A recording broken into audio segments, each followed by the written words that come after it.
10 سال کی عمر سے بچوں کے بستر الگ کر دو۔ حضور صلی اللہ علیہ وسلم فرماتے ہیں کہ جب بیٹا یا بیٹی، لڑکا یا لڑکی 10 سال کے ہو جائیں تو ان کے بستروں کو الگ کر دو۔ ان کے بستروں میں جو رات کے آرام کے بستر ہیں، ان بسم اللہ الرحمن الرحیم۔ آئے دن یہ بات سننے اور مشاہدے میں آتی ہے کہ بچے غلط صحبت کا شکار ہیں، اور زیادہ تر تان اس بات پہ ٹوٹتی ہے کہ جی آج کل زمانہ بہت خراب ہے، سوشل میڈیا نے بچوں کو خراب کر دیا ہے وغیرہ وغیرہ۔ اس کے بعد پہلا حکم یا آرڈیننس یہ جاری ہوتا ہے کہ آج سے بچوں کا باہر جانا بند، دوستوں سے ملنا ختم، موبائل فون ضبط، انٹرنیٹ بند۔ غرض اس طرح کی بے پناہ پابندیاں لگا دی جاتی ہیں جو کہ راکم کے خیال میں مسئلے کا حل ہرگز نہیں ہے۔ ہم سمجھتے ہیں کہ یہ ایک حساس معاملہ ہے جس کا سامنا تقریباً تمام والدین کو ہے، اور اس کے علاوہ ان تمام احباب کو اس کا جلد یا بدیر سامنا کرنا پڑے گا جو خاندان بنانے کے سہانے خواب میں گرفتار ہیں۔ بچوں کو آپ جتنا مرضی اپنی زیر نگرانی رکھ لیں،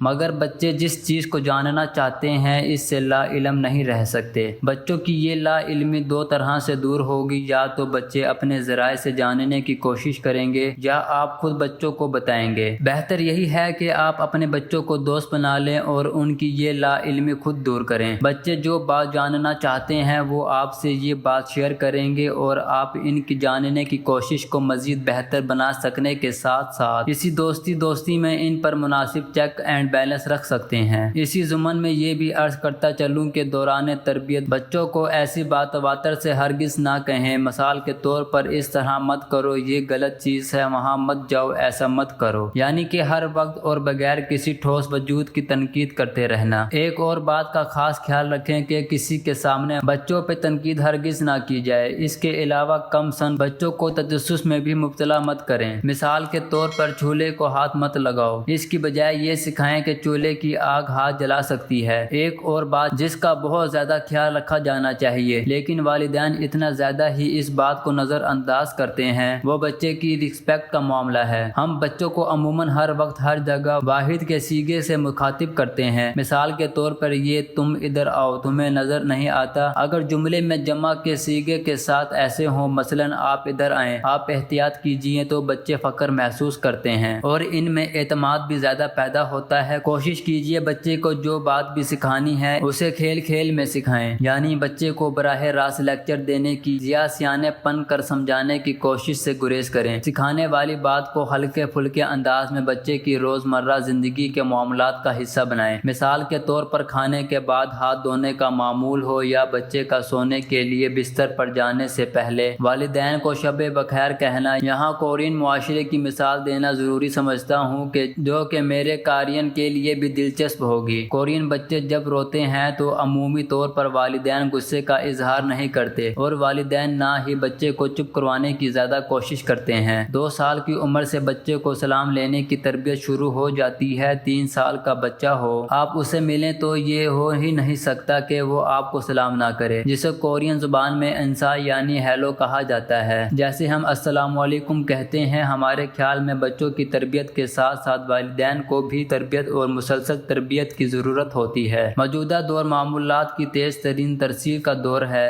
اس لیے بچوں کے تجسس والے موضوعات ان کو خود بتائیں۔ اگر آپ نہیں بتائیں گے تو اس نے اسکول جانا ہے، محلے میں نکلنا ہے، کھیلنا ہے، بازار جانا ہے، اور وہ ان تمام موضوعات اور پہلو کی معلومات اور جانکاری بھی حاصل کر لیتا ہے جو ایک انجانا خوف بن کر ہمیشہ آپ پر سوار رہتے ہیں۔ لہٰذا آپ تمام پہلو پہ اپنے بچوں کی خود تربیت کیجیے۔ اکثر والدین خیال کرتے ہیں کہ بچوں کی تربیت، تعلیم یا تہذیب سکھانے کے لیے بچوں پر سختی اور ڈانٹ ڈپٹ ہی واحد راستہ ہے، لیکن وہ یہ بھول جاتے ہیں کہ جس طرح ایک بالغ فرد عزت و احترام کا متمنی ہوتا ہے، اس طرح بچے بھی عزت نفس کے معاملے میں خاصے حساس ہوتے ہیں۔ اس طرح ایک ہی گھر کے بچوں کی نفسیات اور رویے ایک دوسرے سے مختلف ہو سکتے ہیں۔ ضروری نہیں کہ سارے بچے ایک جیسی طبیعت یا فطرت کے مالک ہوں، مگر دیکھا یہ گیا کہ والدین اپنے تمام بچوں کو ایک جیسا سمجھتے ہیں اور اس بات پر غور ہی نہیں کرتے کہ کس بچے کا مزاج کس قسم کا ہے۔ وہ سب بچوں کو ایک ہی لاٹھی سے ہانکنے کے قائل ہوتے ہیں۔ ہو سکتا ہے ان سارے بچوں میں کوئی ایک بہت ہی حساس ہو یا اس کا مزاج دوسروں سے مجموعی طور پر مختلف ہو۔ اس قسم کے بچے خصوصاً اور دوسرے عموماً اپنے ساتھ والدین کے سخت برتاؤ کو بڑی شدت سے محسوس کرتے ہیں اور صرف حساس طبیعت تربیت ہی نہیں، عام بچوں کی بھی دل خواہش ہوتی ہے کہ ان کے ساتھ بڑوں جیسا برتاؤ کیا جائے، ان کی تعظیم کی جائے، ان کی باتوں کو غور سے سنا جائے، لیکن عمومی طور پر والدین کا رویہ زیادہ حوصلہ افزا نہیں ہوتا۔ بری طرح ڈانٹ ڈپٹ، طعنے دینا، نالائق، بدتمیز، کجن، گوار جیسے القابات سے نوازنا تو ایک عام سی بات ہے۔ دراصل بیشتر والدین اولاد کو اپنی جاگیر سمجھتے ہیں، انہیں لگتا ہے کہ انہیں اولاد کے ساتھ ہر طرح کے سلوک کی مکمل آزادی ہے، وہ جو چاہیں کر سکتے ہیں۔ کچھ عرصے پہلے ایک تحقیقی رپورٹ پڑھنے کا موقع ملا جس میں بچوں سے والدین کی بدسلوکی، بد کلامی، بے رخی، لاپرواہی، ہمدردانہ رویے کے فقدان اور مار پیٹ کے حوالے سے مختلف سوالات کیے گئے تھے، تو زیادہ تر بچوں نے اپنے والدین کے سخت رویوں ہی کی شکایت کی تھی۔ والدین کا بے جا لاڈ و پیار ان کی شخصیت مسخ کرنے کا سبب تو بنتا ہی ہے، لیکن اپنے اس شخصی بگاڑ کی وجہ سے وہ معاشرے کے لیے بھی خطرہ بن جاتے ہیں۔ البتہ ایسے گھرانے جہاں بچوں کے ساتھ اچھا برتاؤ کیا جاتا ہے، ان کی عزت نفس کا خیال رکھا جاتا ہے، تو ان کی خود اعتمادی میں اضافہ ہوتا ہے، اور یہی بچے آگے جا کر معاشرے کا کارآمد فرد بنتے ہیں، دوسروں کی عزت کرتے ہیں اور اپنی عزت بھی کروانا جانتے ہیں۔ ایک ماہر نفسیات کا کہنا ہے کہ بچوں کی تربیت دو طرح سے ہو سکتی ہے، محبت اور شفقت سے، یا پھر غصے، رعب یا خوف سے۔ جو بچے اپنے والدین سے محبت اور احترام پاتے ہیں وہ دوسروں کو بھی وہی لوٹاتے ہیں، لیکن والدین سے خوف زدہ رہنے والے بچے زندگی بھر مختلف نفسیاتی مسائل ہی سے دوچار رہتے ہیں اور دوسروں کے لیے بھی مسائل پیدا کرتے ہیں۔ حضور صلی اللہ علیہ وسلم فرماتے ہیں کہ جب آپ کا بیٹا یا بیٹی 10 سال کے ہو جائیں تو ان کے بستروں کو الگ کر دو۔ حضرت محمد صلی اللہ علیہ وسلم کا یہ ارشاد بچوں کی تربیت اور پردے کے اہم اصولوں کی طرف اشارہ کرتا ہے۔ حدیث کے مطابق جب لڑکا یا لڑکی 10 سال کی عمر کو پہنچ جائیں تو والدین کو چاہیے کہ ان کے سونے کے بستروں کو الگ کر دے۔ اس کی چند حکمتیں ہیں۔ 10 سال کی عمر سے ہی بچوں میں شرعی پردے اور حیا کا احساس پیدا کرنا چاہیے۔ لڑکے اور لڑکی چاہے بہن بھائی ہی کیوں نہ ہوں کے درمیان علیحدگی کا اہتمام اسلامی تعلیمات کا حصہ ہے۔ اس عمر میں بچوں میں شعور بیدار ہونے لگتا ہے، اس لیے انہیں ذہنی اور اخلاقی لحاظ سے محرم و نامحرم کے فرق سے آگاہ کرنا ضروری ہے۔ بستر الگ کرنے سے غیر ضروری قربت اور ممکنہ اخلاقی مسائل سے بچا جا سکتا ہے۔ بچپن سے ہی ذاتی خلوت اور خود اعتمادی کی تربیت دی جانی چاہیے۔ الگ بستروں سے بچوں میں خود مختاری کا احساس پروان چڑھتا ہے۔